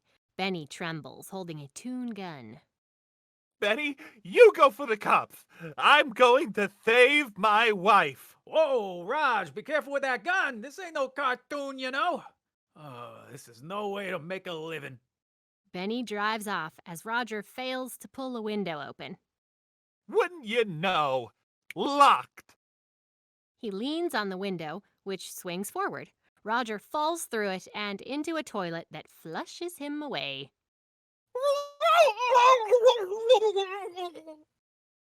Inside the factory, Doom walks up to a large object covered by a tarp. He drops a silver tray onto the floor and pulls the bottom of the tarp aside, revealing a spout. Can you guess what this is? He turns a knob on the spout, which releases steaming green liquid onto the tray. Oh my God, it's dip! That's right, my dear! Enough to dip Toontown off the face of the earth! He pulls a rope that drops the tarp, revealing a modified street sweeper with a massive vat and water cannon attached. A vehicle of my own design. 5,000 gallons of heated dip pumped at an enormous velocity through a pressurized water cannon. Toontown will be erased in a matter of minutes. I suppose you think no one's gonna notice Toontown's disappeared? Who's got the time to wonder what happened to some ridiculous talking mice when you're driving by at 75 miles per hour? What are you talking about? There's no road past Toontown. Ha ha! Not yet! Several months ago, I had the good providence to stumble upon this plan of the city council's. A construction plan of epic proportions.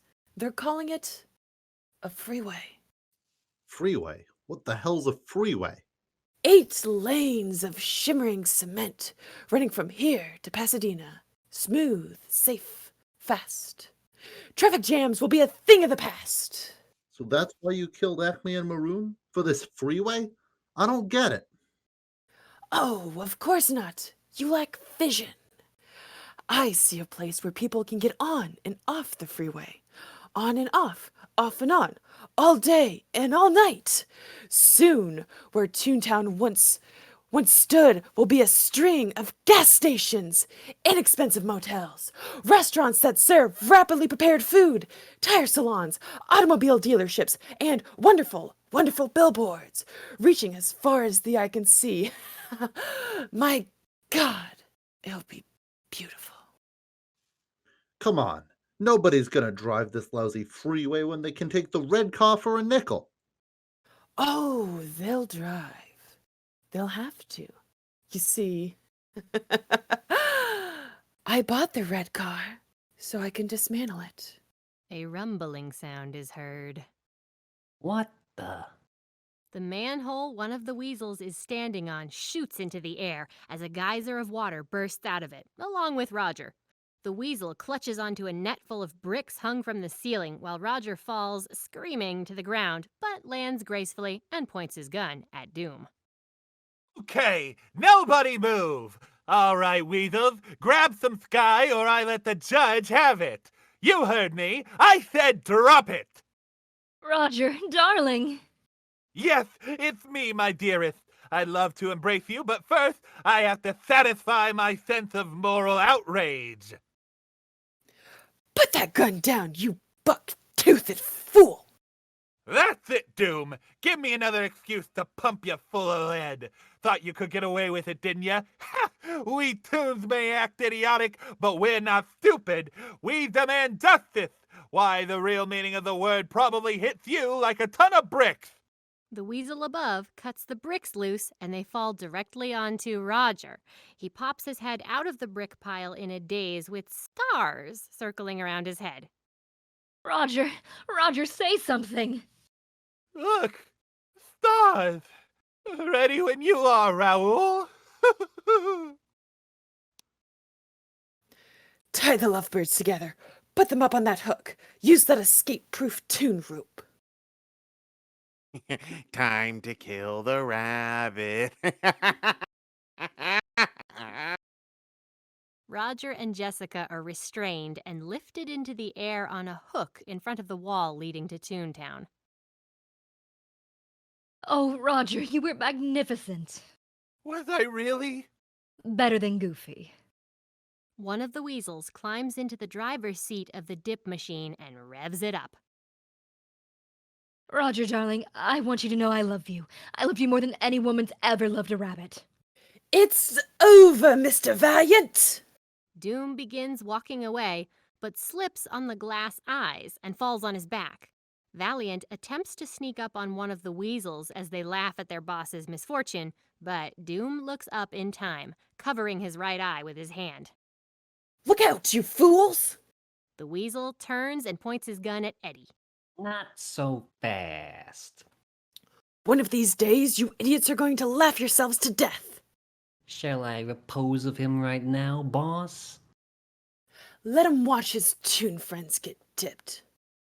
Then shoot him. With pleasure. Doom walks behind some boxes and the weasels start laughing again. Everything's funny to you, ain't it, Needle Nose? You got a problem with that, Valiant? Nah, I just, want you to know something about the guy you're gonna dip. Eddie pushes a button on a nearby machine that lights up and starts playing music. Merry-go-round broke down. Now, Roger is his name, and laughter is his game. Come on, you dope, untie his rope and watch him go insane. Valiant deliberately steps on some rakes, making them slam into his head. The weasels start laughing. He's lost his mind. I don't think so. Valiant lights up some Acme bombs and starts dancing with them. This singing ain't my line. It's tough to make a rhyme. If I get stuck, I'm out of luck, and Time. That one cut out. I'm running out of time. thanks. Valiant juggles the bombs and lets them fall on his head. As he staggers backward, he slips on a banana peel and falls into some boxes. By now, the weasels are howling with laughter. Valiant emerges from the boxes, bouncing around on a pogo stick, bouncing so high that his head hits a ceiling lamp and he gets electrocuted. One of the weasels laughs so much he falls over backward and his ghost leaves his body. Another sees his own ghost leaving and tries to pull it back, but fails. Hey, Eddie, keep it up. You're killing them. You're slaying them. You're knocking them dead. A lever is knocked and a conveyor belt starts moving, carrying a vase above Valiant's head. I'm through with taking falls. I'm bouncing off the walls. Without that gun, I'd have some fun. I'd kick you in the... The vase falls on Valiant's head. Nose. Nose? That don't rhyme with walls. No, but this does. Valiant kicks the head weasel in the crotch, sending him flying through the air and into the vat of dip. As the weasel in the dip machine's driver's seat laughs himself to death, his foot comes off the brake and the vehicle begins slowly rolling forward. The final weasel flails about, cackling, and accidentally turns on the water cannon, which fires a stream of dip mere feet from Roger and Jessica. The weasel then falls off the machine, knocking the cannon's barrel away from the couple. Jeepers, that was close. The final weasel dies, but his ghost reverses the water cannon's direction again as he floats away. Bye-bye. Eddie, hurry! It's coming back! Eddie climbs up onto the machine while Doom uses a lift to raise himself toward the ceiling. Somehow I missed highlighting this line. Oh no! This is it! Valiant reverses the cannon just in time. This isn't it! Doom slides across a zip line and into Valiant, knocking him off the machine and reversing the cannon. Eddie lands in some boxes as the judge lands gracefully beside him and pulls a sword out of his cane. Eddie spots a box labeled Singing Swords and opens it, pulling out a tune rapier with a face that resembles Frank Sinatra's. As he points it at Doom, the blade begins wiggling and singing. Both men watch it perform, equally dumbfounded. Wicked witchcraft. And although I know it's strictly taboo, when... Valiant throws the sword away, opens another box, and pulls out a tune magnet. Doom allows himself to be pulled toward Valiant, sword still held out. Eddie turns the magnet around, but it pulls a barrel behind him, and he ends up pinned between the two. Doom sheaths his sword as he stands over the detective. Don't move. Doom climbs into a steamroller and drives it toward Valiant. Just before Valiant is squashed, he's able to grab a portable hole and escape. He then climbs onto the vehicle and kicks Doom off.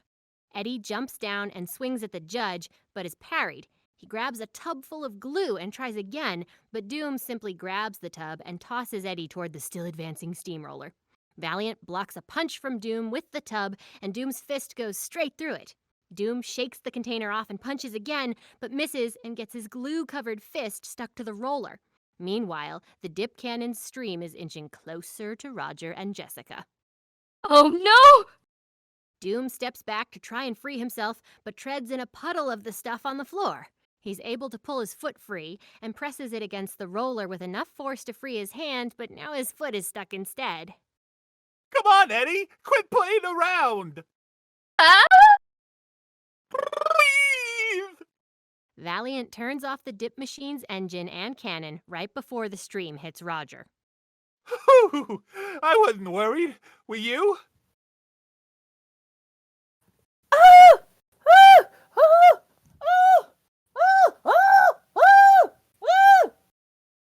Doom gets slowly squashed by the steamroller.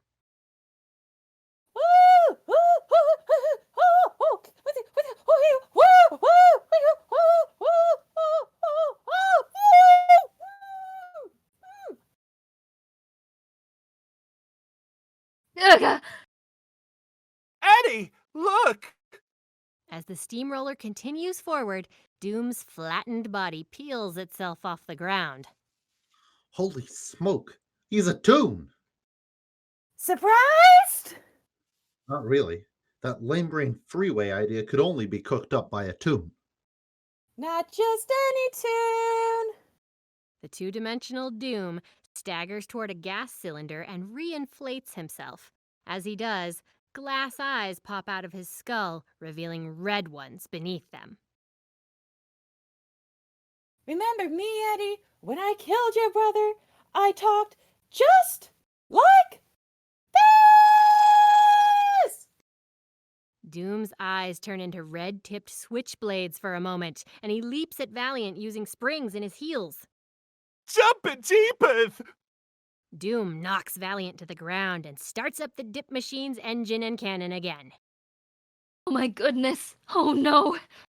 Doom takes off his glove to reveal an anvil for a hand. He strikes Valiant, sending him flying across the factory floor, then transforms his hand into a buzzsaw and begins advancing on Eddie. Valiant grabs a boxing glove mallet and aims at Doom, who easily avoids it, but the glove soars past him and strikes a release valve on the back of the dip machine.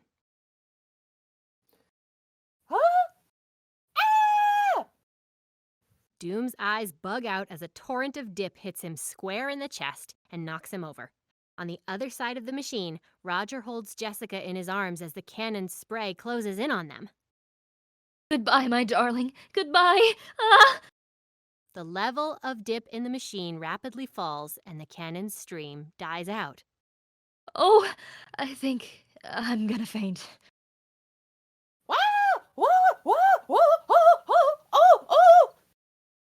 Doom manages to stand, but the floor all around is now covered in dip. Oh no! I'm melting! I'm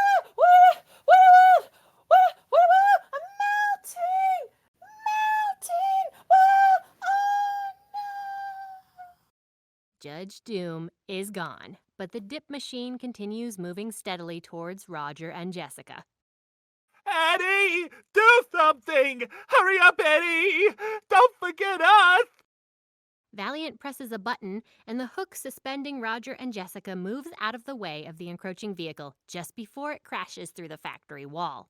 The dip machine then rolls into Toontown and is promptly hit by a Toon bullet train. Eddie! There's dip everywhere! How are we gonna get down? Valiant goes to the factory's fire hydrant valve and opens it. Hydrants all around the building burst and clear away the dip.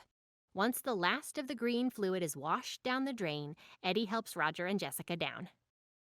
Jeepers, Eddie! That was a close shave! I thought for sure our goose was cooked! My hero. Oh, honey bunny. Oh, love cup! Oh, Roger, you were a pillar of strength. Sirens blare as Benny drives in with two non-Toon police cars. Dolores and Lieutenant Santino climb out of one of them. Sister Mary Frances, what the hell happened in here? Toons start to peer around the hole in the wall.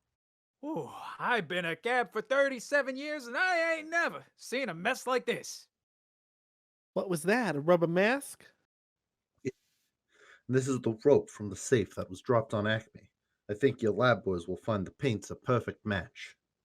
Judge Doom killed Marvin Acme. And R.K. Maroon. And my brother. That's what I call one seriously disturbed tune. Famous tunes start running into the factory through the hole in the wall. Gosh, I wonder who he really was. I'll tell you one thing, Doc. He weren't no rabbit. Or a duck. Or a dog. Or a little toon wooden boy. Or a sheep. Or a woodpecker. Or a putty.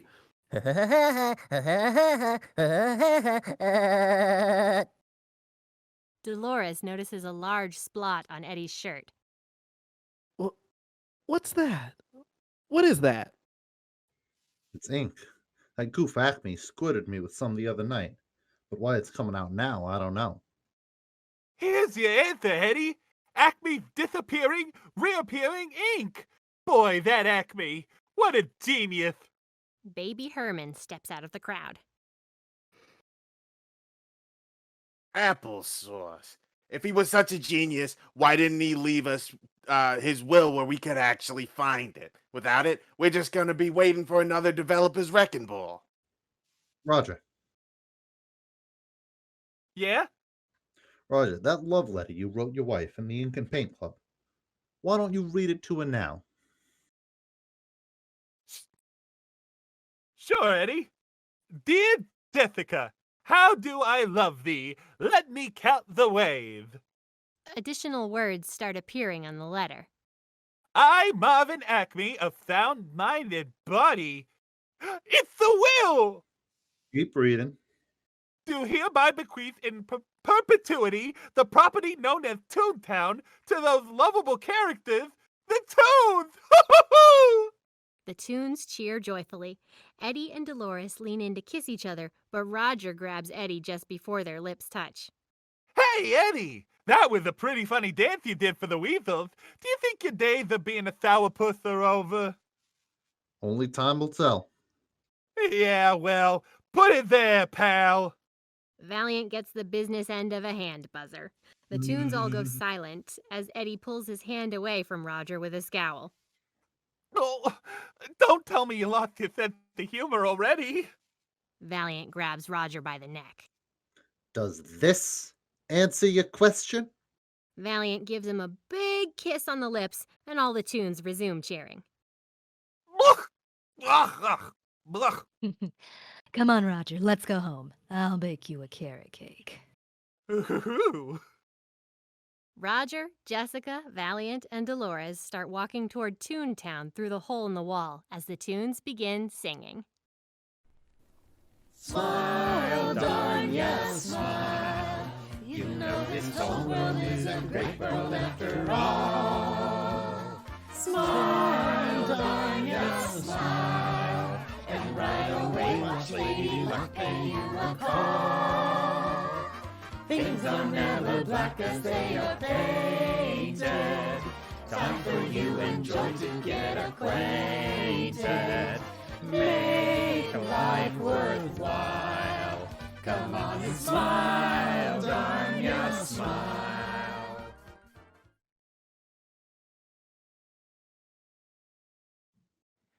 Okay, move along. There's nothing to see. That's all, folks. I like the sound of that. That's all, folks.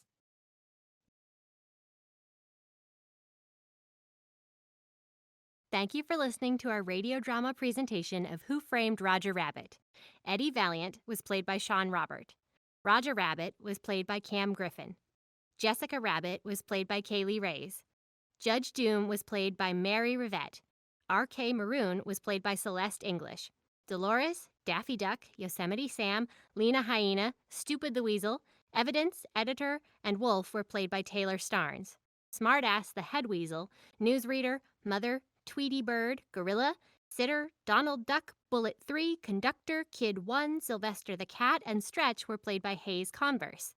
Benny the Cab, Raoul the Director, Betty Boop, Porky Pig, Detective, Kid 2, and Goofy were played by Mario Bueno. Baby Herman, Angelo, Mickey Mouse, Officer, Psycho the Weasel, Droopy, Dave, Bullet 1, Hippo, Post, and Pinocchio were played by Lealin Queen. Marvin Acme, Lieutenant Santino, Bugs Bunny, Soldier, Greasy the Weasel, Crew, Bullet 2, Secretary, Singing Sword, Kid 3, Bird, Woody Woodpecker, and Cow were played by Joel Guttman. Narration was done by me, Frangie. Audio engineering was provided by John H. Baker. Script adaptation was done by Joel Guttman. We are pleased to announce that on Saturday, June 26th, we will be doing another radio drama presentation, this time of Treasure Planet. The performance will begin at 4 p.m. Eastern Time. For more nerdy content, please follow Digital Era Entertainment here on Twitch, and you can listen to our past radio drama performances on Digital Era Entertainment's YouTube channel. Once again, thank you for tuning in, and we hope you'll join us again next time.